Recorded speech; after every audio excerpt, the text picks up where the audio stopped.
olha aqui minha grande arte feita no PowerPoint, para que você se lembre que o Van Potter escreve da mesma forma que o menino lá do Harry Potter. Né? A bioética é dividida em fases. E o Van Rensselaer Potter, como eu disse para vocês, tendo vivido 90 anos, morreu em 2001, criou o conceito, pelo menos é o que se diz. O Potter desenvolveu o conceito das 3 fases da bioética. Lembra que o nome do livro dele é Bioética, Ponte para o Futuro.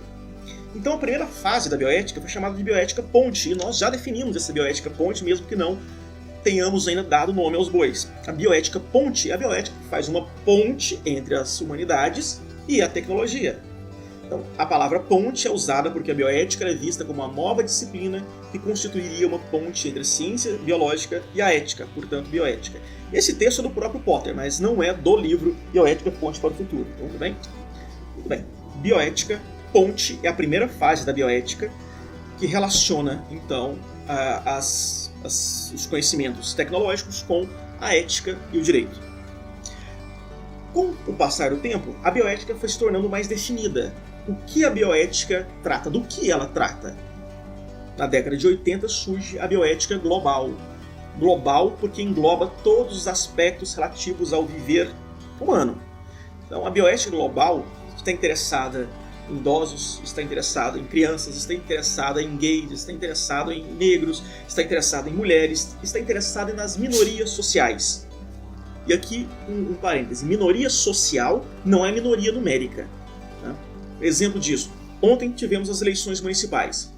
66% dos eleitores são do sexo feminino, mas 33% dos candidatos são do sexo feminino.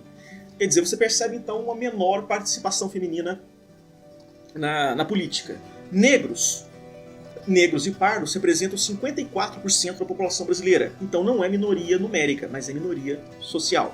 Entendido? Então, bioética global busca justiça para minorias sociais. Então, a bioética global visa a sobrevivência da espécie humana numa forma decente e sustentável de civilização, exigindo o desenvolvimento e manutenção de um sistema de ética. Quando você pensa em Estatuto da Criança, Estatuto do Idoso, Estatuto do Deficiente, leis que... lei de feminicídio, Maria da Penha, leis que equiparam a violência cometida contra homossexuais pela condição homossexual a um crime hediondo, análogo ao racismo, nós estamos falando de algo plantado pela bioética global. Atualmente nós estamos na terceira fase, que é a bioética ponte, o que não quer dizer que as outras fases tenham deixado de existir, são fases que se somam.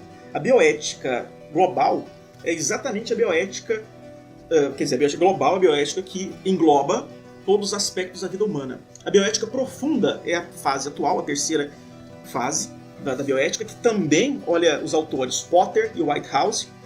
Então Potter estava nas 3 fases, e aqui há uma ampliação em que se percebe que a vida humana não existe por si só. A vida humana é parte de um ambiente, e esse ambiente precisa ser preservado.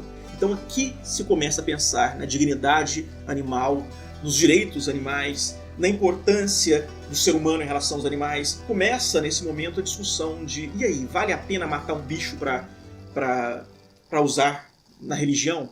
Vale a pena matar um bicho para usar na ciência? Se for para pesquisar um batom novo, tudo bem matar 900 ratos? E se for para controlar pragas urbanas, tudo bem matar os mesmos 900 ratos e baratas? E se for para... enfim... Até que ponto se pode usar o animal considerando a vida humana? De repente, tudo bem matar um animal e comer para se tratar uma pessoa, para evitar carência de vitamina B12, mas e para fazer um churrascão no domingo regado a cerveja e...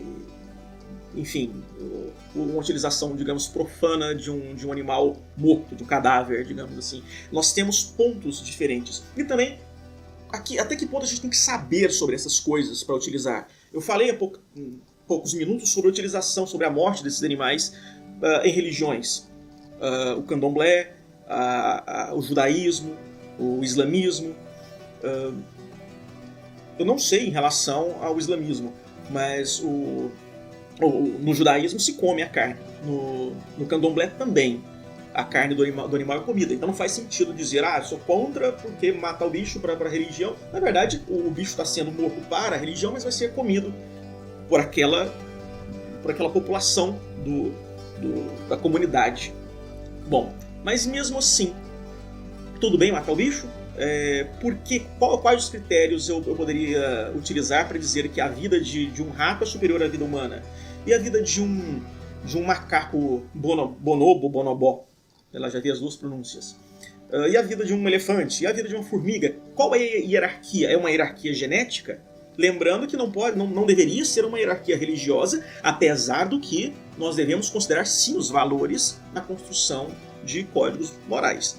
Tá? E esses valores podem ser religiosos. O que eu não posso é deixar que o Estado julgue alguém por valores religiosos ou construa leis com base nesses valores. Enfim, aí a gente tem um problemão que nasce com Kant e persiste até hoje. Mas a bioética global envolve os aspectos gerais da vida humana e a bioética profunda de todas as formas de vida. Já existe uma discussão sobre o surgimento de uma outra fase de bioética, que seria uma quarta fase, mas não está em vigor. Essa quarta fase teria a intenção de seccionar, de segmentar, de discriminar positivamente as pessoas.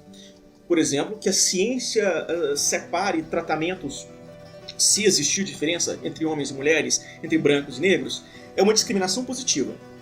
É para dizer, olha, nem todo mundo é um homem branco de 70 quilos que consome 2.000 calorias por dia, porque esse é o padrão de estudo em vários aspectos para medicamentos, para alimentos, etc. e tal. Discriminação por si só é um problema, mas a discriminação pode ser positiva ou negativa. Eu preciso discriminar, eu preciso segregar, eu preciso separar para estabelecer critérios de justiça. Se eu não discriminar positivamente, por exemplo, o deficiente, não se faria uma lei, caso não existisse essa discriminação, para dizer, olha, é necessário dar acesso ao cadeirante, permitir o acesso ao cadeirante a ambientes públicos e muitos dos ambientes privados também.